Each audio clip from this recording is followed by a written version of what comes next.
Hello, everyone. I'm just so overjoyed to see a discussion that is happening on the internet, and I wanted to bring it to you. Are there any schools that went phone free and regretted it? None that I've heard of. More information and studies here. So, this is by Jonathan Hyatt, and he is an amazing thought leader. If you don't already follow him, I please highly recommend it. So here, this is what he says. I will show you the Google document in just a second. But look at this report by Tom Bennett, OBE. Here to report that every single school I have seen that banned smartphones, and I've seen hundreds, report that they're glad they did it, how relatively easy it was, and how much the students appreciated it. Okay, so let us look at Tom Bennett's profile here. So he is in UK, founder, researcher, research ed, behavioral advisor, professor of school behavior, academia. So look at this. I cannot recommend a phone ban highly enough. An easy win. So all these people, all these experts in the field of academia are not just talking without any studies that are backing their claims. So here he is quoting Zach Groschel. So let us look at Zach Groschel's profile. Elementary teacher turned school leader, PhD in instructional design. Okay, so when we put a cell phone ban in place, everyone said it would be literally impossible to enforce. I now walk the halls and cafeteria and see zero phones anywhere. I'm done listening to the experts when it comes to what's possible in schools, especially when it comes to behavior.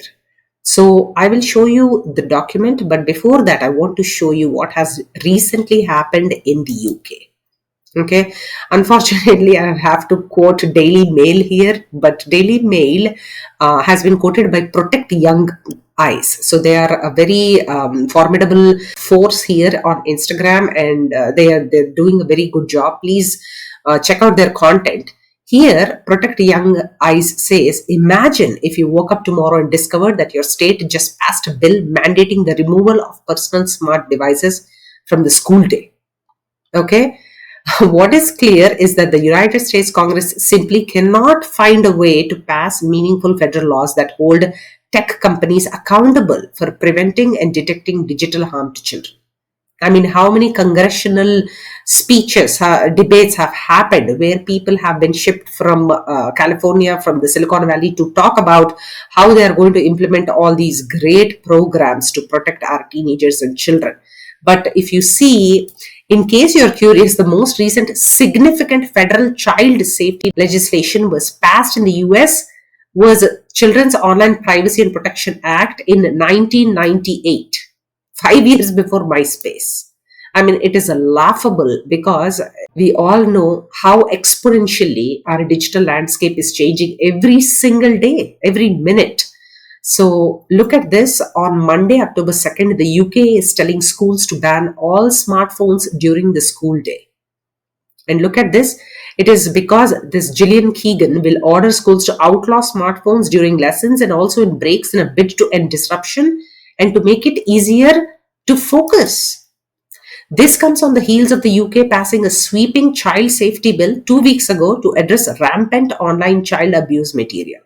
And the United States is so far behind. It's just so sad. So the document that everybody is referring to here, and I highly request you to please check this out. This is an ongoing open source literature review posted and curated by Jonathan Haidt and Zach Roche.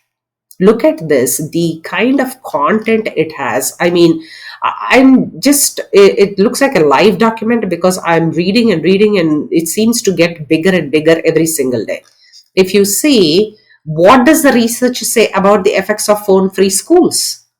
Why are we even talking about it, right? You might have a question like that.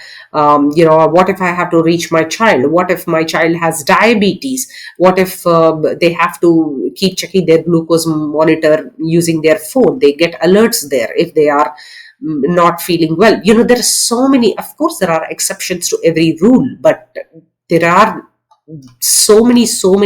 How did we do all these? How did we face all these challenges when children did not have their phones accessible throughout the day? Now, as if they're tethered to it, and there's so many negative repercussions. I mean, all our questions are being answered here. And if you have any questions, you can tag these people. You can ask them questions with your specific case, with your specific scenario of how to deal with a child who does not have immediate access to their phone. Uh, it is a no-brainer, guys, and big tech in the US just simply does not want to implement. That is how it is looking at, like, at this point of time. Thank you.